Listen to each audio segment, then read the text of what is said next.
Hey guys, welcome back to the channel. Chad here, Adventure 101. Today we are going to install our new wheels on our new beadlocks. The wheel I've chosen for this project is the Open Country Toyo RTs. These are a non-DOT, they're a sticky tire made in Japan. These are an excellent tire.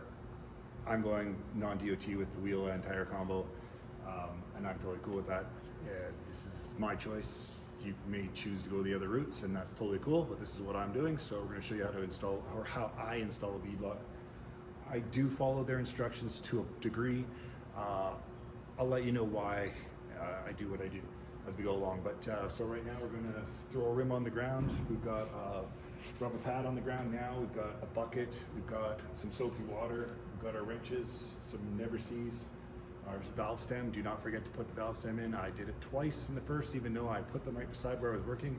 It is easy to put them back, put them in after on the beadlock as well. It's not easy, but it's a lot easier than, you don't have to take it right off the wheels. You just have to kind of reach in and pop it in, soapy water, and it goes in. But we'll do it correct on this one here for this video. I recommend doing it this way, putting the stem in first, because it's just annoying when you have to undo the bead. I hadn't tightened them all down, but I did do it twice in a row after I decided not to do it, just to myself. So we'll get started. We'll put a wheel on the ground and we'll get moving. If you like the content, like, subscribe, follow, share it. I do have new merch on my site. So this is the 4Runner established in 1984 for the Gen 1 4Runner. There's a lot of other designs, and I'm going to be putting up a lot more up there soon, so check out my merch, be in the description below. Thanks for watching, and let's get into it. Alright guys, so first thing we're going to do here is install our valve stems. So we're just going to take a little soapy water, put it on the back side of it. Push it in. I've got a valve stem tool. You probably don't need the tool. You can probably do it pretty easy with just leaving the cap on it and then just pulling with a pair of channel locks or pliers. But I mean, that's it right there, it's on. And the tool was 12 bucks. I can put a link in the description for that too, and the valve stems on in the link below if anybody else is interested in those particular ones. But again, it's a standard valve stem. I picked a short length, I think it's 2-inch.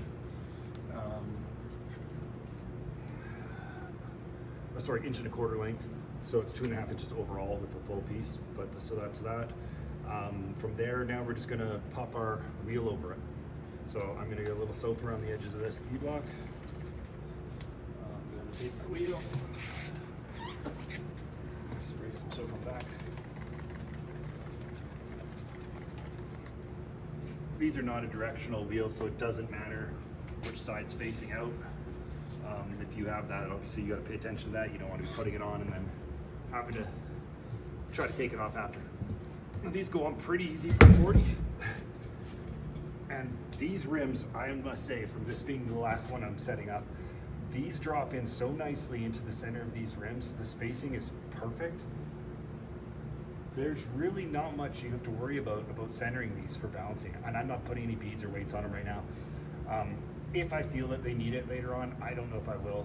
I can always either add beads, take the ring off, add beads, or I can take it to a shop that can turn big tires and put some magnets on the inside of the backside of the rim.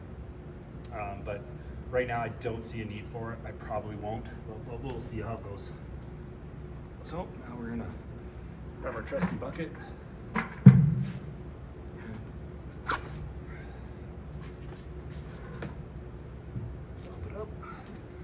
That's it. It's on our bucket. One thing I didn't say when I was telling you what tools I use a paint stick as well. When I stick the ring on, I take the ring, I set it up where I want it. So that's my target, is to go center of the stem to the center of the Vision logo on the little jet out. And then I just put a little dot of paint on the wheel, just so that I now know that's my start and stop place. Okay, from this point now, we're going to grab our washers supplied by Vision, their wheels. We're going to just drop them. I prefer them letter up, so the smooth edge is at the top. That's just me. I don't know if it really makes a difference. Just a preference for me.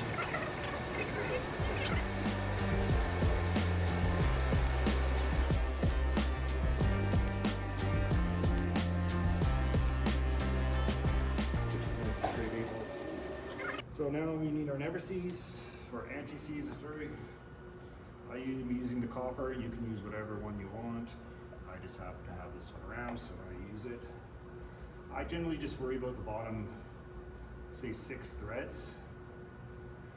I don't go too crazy with it, but you do want to put this on when you're using dissimilar metals. We've got steel going into an aluminum wheel, so, and it is a good idea to do it that way, just to be safe.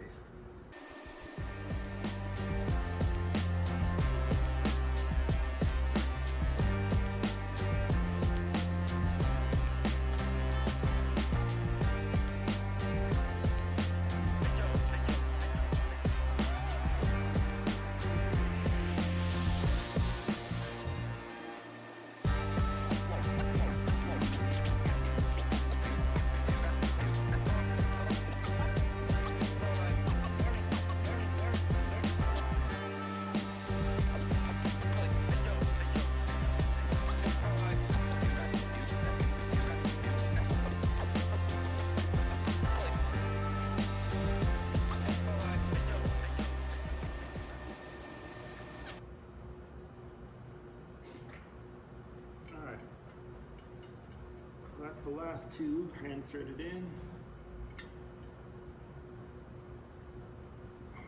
We're done with our never C's or anti-C's. I know I always call it never C's, but anti-C's is done with that. Done with the hardware. So now, here's where I do things a little different. And I know different guys do different things. So in their instructions, it basically tells you first round, each bolt's to seat the, first of all, go around just by hand tightening them to just seat the ring in. And it tells you to go to 20 inch-pounds on the second round, third round also 20 inch-pounds, fourth round 60 inch-pounds, fifth round 120 inch-pounds, which is roughly 5 foot-pounds.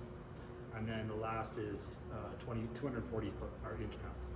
So, and then retorque after every 50 miles, or first 50 miles and then each 200 afterwards, which basically every time you go out, you should check your beadlock bolts just to make sure that they haven't loosened off. What I don't like about this is when you're on the trail, I do have a full spare. It's at the back. I do not have a rim for it. I still might get a rim for it. I don't know. I haven't decided how I'm gonna do it, but I've got a full spare. If this tire gets to the point where I can't repair it on a trail and I have to take this tire off, I don't carry a torque wrench with me, let alone an inch-pound torque wrench. I just don't. I carry my Milwaukee tools, I carry full socket sets, I full ratchets, screwdrivers, all the other basic stuff, but I don't carry torque wrenches. So what I've done in the past, and like I said, the previous ones I've had were all steel rims, the Weldons, but what I've done generally in the past, and I've found out that seems to work good with this, is I literally go around and around, and around and around, I don't know, probably 10 or 12 times using this. This thing maxes out at, I think it's like, I want to say 20 foot-pounds, which is roughly what that wraps out. And then it's all by feel too, right? I mean, you don't want to, you know, I'm not cranking on it. And like I said, before I take this out on the trail, I will, like, it's going to sit in the shop probably for 2-3 months now before I finish this project. I will torque it down with the spec numbers just to get on the trail. But I don't think I need to. I don't think I'm ever going to have that situation. But if it does go on the trail, I don't carry a torque wrench with me, so it doesn't make sense. I believe, like with these things, especially when it's going into aluminum, it's all on how it feels. You do not want to strip these, so that's how I do it. You can follow the instructions to a T. This is a time saver for sure, and you can definitely do this without worrying about stripping any of the rim or damaging it. It's just you have to do it by feel and have to, you know, just take it light. So I literally go, as soon as you feel a little bit of grip on it, I stop.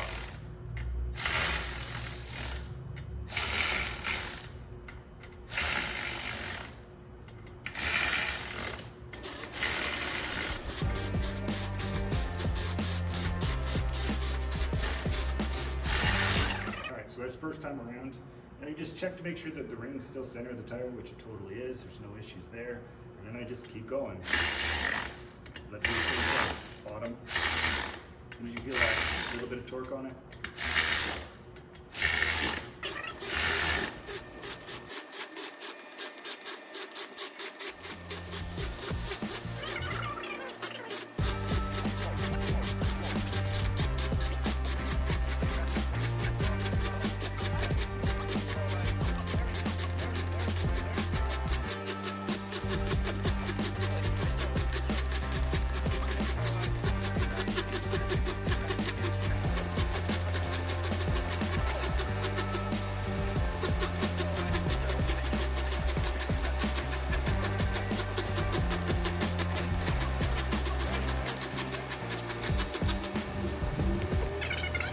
so that's that. They're all bolted down now. So next step is we're going to take it off this bucket for a second, spray the backside of the rim and the tire with some soapy water, and then we'll put some air to it. And these things pop on between 18 and 20 psi, and then I'm setting them back down to 10 psi because I don't need them any more than that.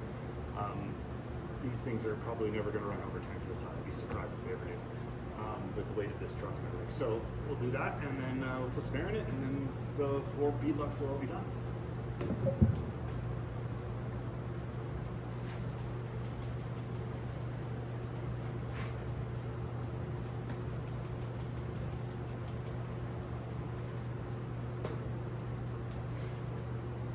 You don't have to put it back on the bucket. I generally do, just because by putting it back on the bucket, it's pushing the weight of the tire down onto the rim. I don't have to sit there trying to put my knees into it or anything.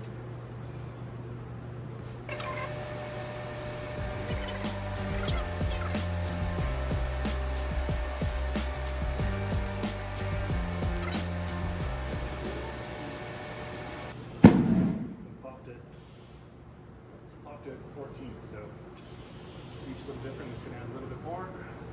Pop it off for a sec. See it be set all the way around, which I'm sure it did with that pop. Yep. So you can see that it's completely seated.